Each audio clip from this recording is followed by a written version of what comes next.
Okay, so with all those problems defining philosophy, I'm going to go ahead and give you my rough definition, which is totally, admittedly imperfect and biased somewhat. It's like a kind of working definition that I like. And I got the idea from one of my many meditation teachers. Yes, I'm into meditation. Her name is Dama Dana. She's probably in her 90s, if she's still alive. I haven't seen her in a few years. She defined meditation as extraordinary attention to ordinary experience. And by extraordinary, she doesn't mean extraordinary when she says, well, that's extraordinary, meaning it's spectacular. She just means more than ordinary, right? Extraordinary attention, or you might want to say heightened attention to ordinary experience. Ordinary experience is what?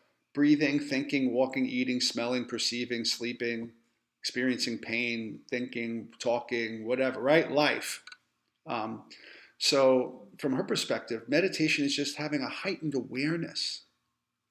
And people practice meditation by sitting down and calming the mind, right? So that thoughts aren't jamming up your awareness of everything going on around you. And you're not just in here. This is just one little sliver thinking, right? So in meditation, you kind of calm that down so that you could have a kind of more broader awareness of consciousness, bodily sensations, emotions, all of your perceptions, seeing, hearing, smelling, touching, tasting, and your thoughts, and the world that you're perceiving, and all of that, so you have more awareness, right? And you can focus on any one part of your awareness, like focusing on your breath when you're training your mind to cultivate awareness, right? The practice of meditation is when you discipline your awareness to remain focused on one thing, like your breathing, or to remain focused on everything, right? Those are the two main modes of meditation.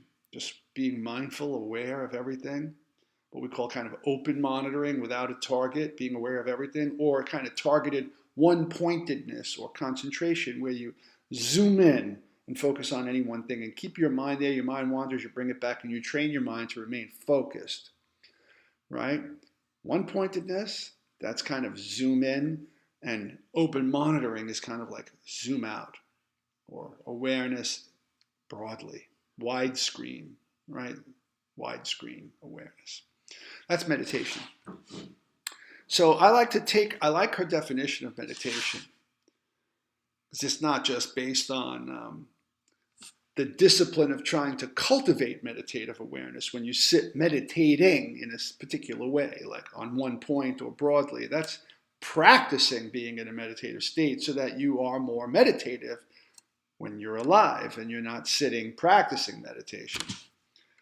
Right? Kind of like weightlifting as opposed to being in a fight when you're using your strength. So meditation is extraordinary attention to ordinary experience. She doesn't separate it from ordinary experience. Right? You practice sitting quietly with your eyes closed so that you can be more present and aware in your ordinary experience. That's the whole point of meditation, not just to calm down and feel a little stress-free, although that could be one of your goals when you meditate. All right, so philosophy to me, I just changed one word, extraordinary. No, not that one, the next one. Philosophy is extraordinary examination as opposed to just attention to ordinary experience. It's extraordinary examination of ordinary experience, and that's a kind of Western philosophical bias of mine. Right? The difference between merely paying attention, like I could be staring at that thing over there and paying attention to it, or I could be examining it while I'm looking at it and trying to take it apart mentally. What is it composed of? Is that an illusion? Is that really a three-dimensional thing that I see, or is it a picture, right? This is a kind of examining kind of attentiveness. Now, I'm not trying to imply that when people meditate, they are not also examining. So the difference between attention and attention which is examining is a difference of degree and also a difference of emphasis of focus. You can just train your mind to stay on one thing, so you're training it not to wander around. That's the one-pointedness practice. Or you could be focused on one thing and being extremely kind of examinative, so to speak, in your awareness of that one thing. All right? So Again, it's not like meditators aren't examining. They are examining what they're aware of. Well, at a later stage in practice, beginners need to just train their mind a little bit, but then when you get skilled at it, you use that ability to focus in order to be able to sustain a really deep examination of the qualities of consciousness and the qualities of experience itself, like the fact that it's always momentary and changing, that it always has a feeling tone that's kind of unsatisfactory if you're kind of attached to it, right? Those kinds of things come to you in a kind of deeper, penetrating, critically examining kind of awareness when you meditate. All right, but I add a second component after the first thing, and this is more like a purely Western thing, but that's not exactly right either. I add, and the concepts, language, beliefs, views, theories, and principles that it fosters, right? So philosophy is extraordinary examination of ordinary experience and the concepts that come out of ordinary experience and the language and the theories and beliefs and all that stuff. So let's go through that little clause one item at a time, right? Concepts. When you're an infant, you don't have any concepts at first, I don't think.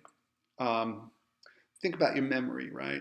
When you're a baby, there's just sights and sounds and smells and sensations all blending around you, almost like being on psychedelics or something, and you don't know what anything is. After a while, you realize that, gee, these hands are moving like this because I'm making that happen.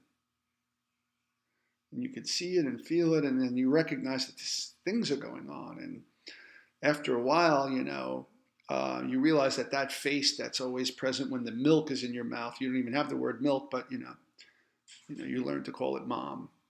And you learn that that's milk. You formulate these concepts that these are mine and I can grab with them, even though you don't have the words. Eventually you learn the words that go with those concepts, the concept of grabbing and hands and mine and milk and mom, right? So that's the language. The concepts come first. That image is always associated with the milk, right? And so on. So then once you have enough concepts and language, then you start to form beliefs, right? Like that's mom and that's milk and mom brings the milk and stuff like that. And then you get, the more complicated that knowledge becomes, you start to get views about reality and how things work, right? And you form theories and then you learn principles and so on, right? Okay, so all of that stuff, that's part of reality and it's part of ordinary experience, but it becomes more complex and it grows, that complex structure of knowledge grows out of experience.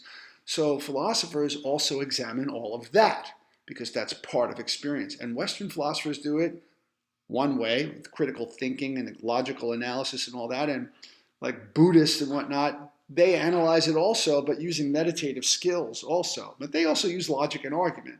So, but the focus is on the kind of meditative penetration into the nature of things. All right, so a couple of more things about philosophers. Professional philosophers get paid to philosophize, and amateur philosophers don't, right? We mentioned that before, and the differences between philosophers is a difference of degree, right? So those are kind of professional, non-professional. There's a spectrum of and there's all these differences among philosophers and philosophical approaches. But it's enough to have a rough working definition of philosophy that it kind of includes all of those things that I just spoke about. All right. Even that is not as simple as it sounds, and there's more to come, but that's the end of that slide.